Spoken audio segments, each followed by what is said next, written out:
চন্দনের কাছে আসবো। চন্দন ঘোষ চৌধুরী, কংগ্রেসের। এই যে ভারতীয় সংবিধানের ৩২৬ ধারা অনুযায়ী ভোট হলো নাগরিকের অধিকার, এটা কারো দয়া বা কারো দাক্ষিণ্য নয়। এই অধিকার রক্ষার দায়িত্ব নির্বাচন কমিশনের। সেই দায়িত্ব কি কমিশন ঠিকঠাকভাবে পালন করতে পারলো বলে মনে হয় তোমার? বিশ্বদা, একেবারে একেবারে শুরুতে বলি, যদি ব্যর্থতার নিকেশকে সামনে রাখা হয় বা তাকে ডেসক্রাইব করা হয় ব্যর্থতার মাত্রায়, তাহলে নির্বাচন কমিশন হচ্ছে সব থেকে বড় ব্যর্থ একটি ইনস্টিটিউশন। এবং আমাদের ভাবতে যথেষ্ট ব্যথিত হতে হয় যে নির্বাচন কমিশনের বিভিন্ন রিসার্জেন্স হয়েছে।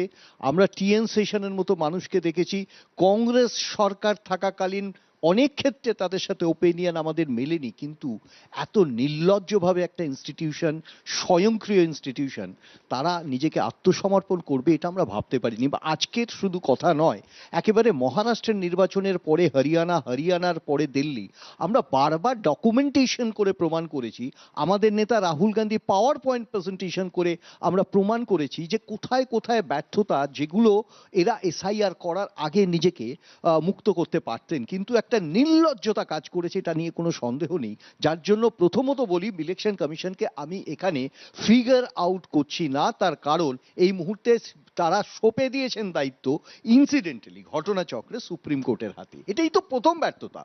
দ্বিতীয় প্রশ্নটা এখানে, যে আজকে যে প্রসঙ্গটা আসছে, যে মানুষগুলো আমরা বুঝি ৩২৬ ধারার বাইরে, সে তো public peoples representation act. At the same time যদি আমি আসি ফান্ডামেন্টাল রাইটেও যদি আসি, 21 right to elect, right to be elected, আমার প্রশ্নটা হচ্ছে যে যারা নির্বাচনে, আমার কংগ্রেস প্রার্থী একটা স্পেশাল নোটিফিকেশন ছিল, আমি বলতে চাইছি নির্বাচনে যারা ভোট দেবেন তারা জানেন না আদৌ ভোট দিতে পারবেন। আমি বলতে চাইছি সেটা, ভোট দিতে পারবেন কি পারবেন না তার ডেডলাইন, সিজ লাইন করতে পারেননি। এটা একটা বড় ব্যর্থতা।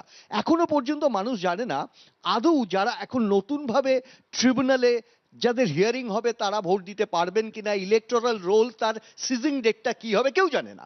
সুতরাং একটা হযবরল অবস্থা তৈরি করছেন এবং তার মাঝখানে একটা নির্বাচন করতে চাইছেন। আমরা একটা কথা বলে শেষ করি বিশ্বদা, একটাও ভ্যালিড ভোটার, কনস্টিটিউশনাল রাইট, একটাও ভ্যালিড ভোটারকে বাইরে রেখে একটা গণতান্ত্রিক নির্বাচন হতে পারে না।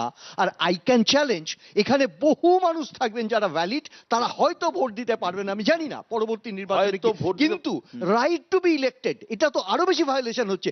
নমিনেশন ডেট শেষ হয়ে গেল, অথচ আমি যদি ইভেন একজন নির্দল ক্যান্ডিডেট হিসেবে দাঁড়াতে চাই, তাহলেও আমি দাঁড়াতে পারবো না। It is a violation.